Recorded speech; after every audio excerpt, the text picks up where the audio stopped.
It turns out that President Trump was right when he said this in the debates about how the FBI's crime data was wrong. President Trump, as you know, the FBI says overall violent crime is actually coming down in this country. But Vice Excuse me, President the Harris, FBI they were defrauding statements.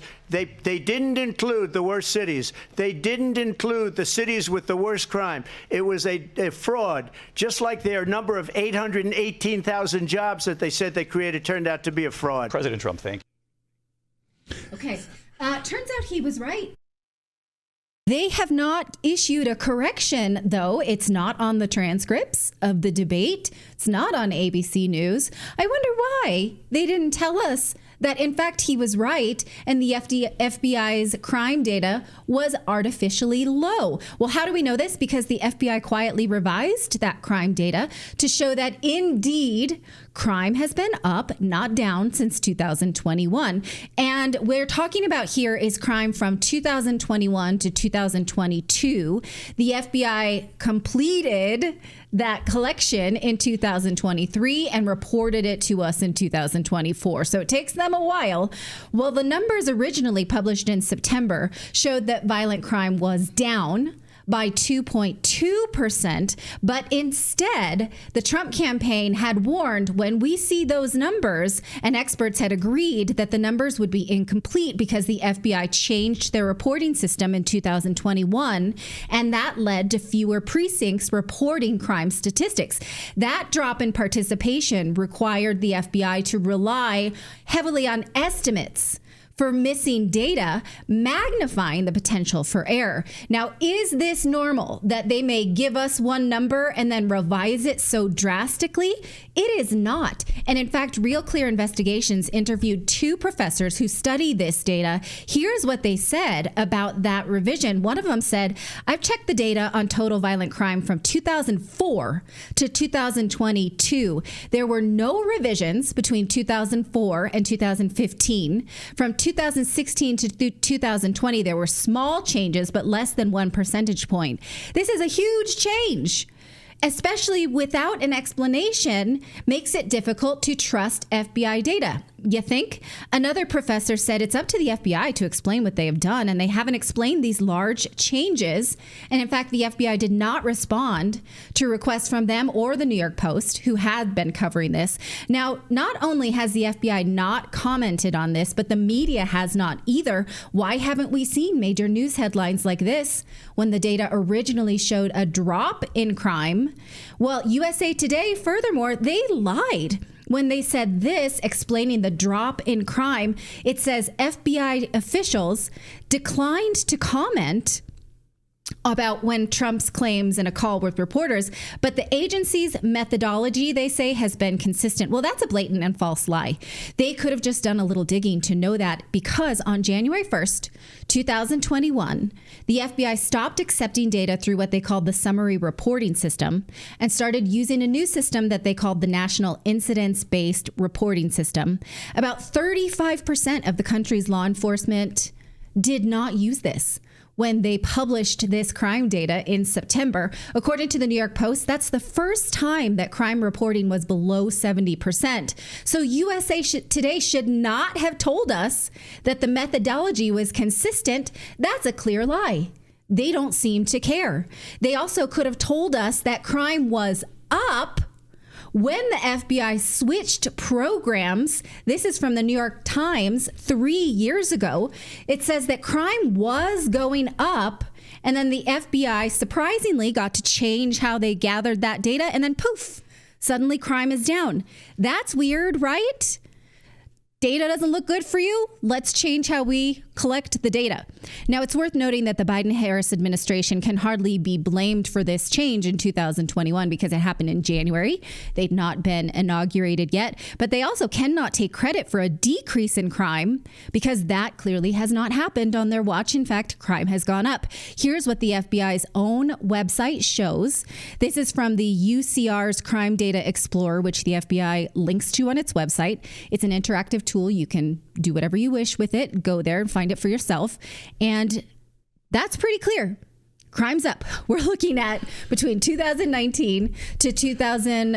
What years do we have here? I think even my 8-year-old could see that crime is up on this chart. That's not down. Yeah, no.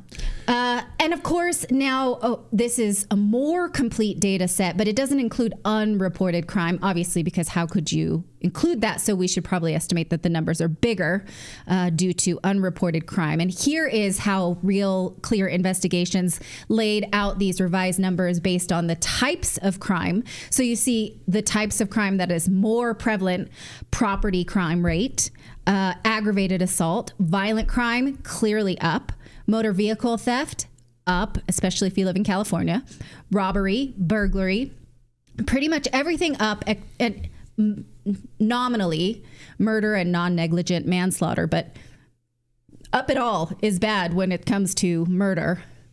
I'm against murder. So why would the media not want to run with this? Why wouldn't they correct themselves? Why wouldn't they tell us, you feel like crime is up?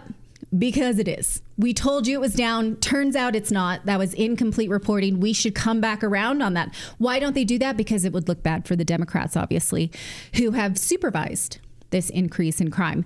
And they don't really care about the type of people who are victimized by crime, the type of people who don't have doormen, who don't have limousine service, right? They don't care. In fact, that was apparent when J.D. Vance spoke to ABC News last week about violent gangs in Aurora, Colorado.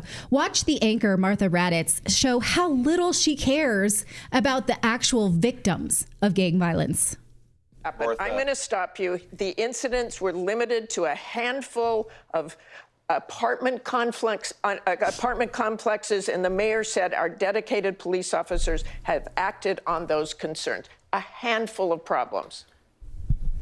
Only, Martha, do you hear yourself? Only a handful of apartment complexes in America were taken over by Venezuelan gangs, and Donald Trump is the problem and not Kamala Harris's open border. Americans are so fed up with what's going on, and they have every right to be. And I really find this exchange, Martha, sort of interesting because you seem to be more focused with nitpicking everything that Donald Trump has said rather than acknowledging that apartment complexes in the United States of America are being taken over by violent gangs. I worry so much more about that problem than anything else here. We've got to get American communities in a safe space again. And unfortunately, when you let people in by the millions, most of whom are unvetted, most of whom you don't know who they really are, you're going to have problems like this. Kamala Harris, 94 executive orders that undid Donald Trump's successful border policies. We knew this stuff would happen. They bragged about opening the border, and now we have the consequences, and we're living with it. We can do so much better, but frankly, we're not going to do better, Martha, unless Donald Trump calls this stuff out. I'm glad that he did. Okay, let's just end that with they did not invade or take over the city, as Donald Trump said. I want to move on to just a few apartment complexes, no big deal. A few apartment complexes that the mayor did not seem was invading the entire city. She's betraying the media bias here that she does not care at all about the type of people who would rent an apartment in Aurora, Colorado. If it had been a high rise with a doorman in New York City, her building, or Washington, D.C., and it was just a handful of those luxury high rises, she would react differently. Just a few in a city that's so far away from me. They don't have doormen. They're working class people. I don't care. They're being terrorized. It's just a few. Yeah, no biggie. The high rise. Go ahead. I was just gonna say, and she had this look on her face when she first said that, like, "Ha, I got you," and he just shuts her down. Like she just this smug look on her face. Yeah. What were you going to say? No, I was just saying she would be outraged. There's a high-rise building that sits right next to ABC News. Mm-hmm. Like every ABC News anchor lives in. It's right next to the Barnes & Noble. It's right across from the ABC studios in the Upper West Side, where Regis Philbin, like right down the street from where Regis Philbin used to live in that high-rise. Like if that building was taken over, that would be a problem, I'm sure. Outrage. Right. But they'd never get past the doorman, and the NYPD would be right there to take care of them. Well, here's why. I've told you this. If I've said it once, I've said it a million times. They are broadcasting from the Capitol. This is the Hunger Games. They don't give a crap what happens to the violence in the districts because they can live safely in the Capitol. The Hunger Games showed it to us. What do they care if we have to send our kids to fight and die? Doesn't matter. They literally don't care. That's why they won't tell us that we live in a more dangerous place, because they don't want us to vote to change it. Do you have any other explanation? If you do, let me know.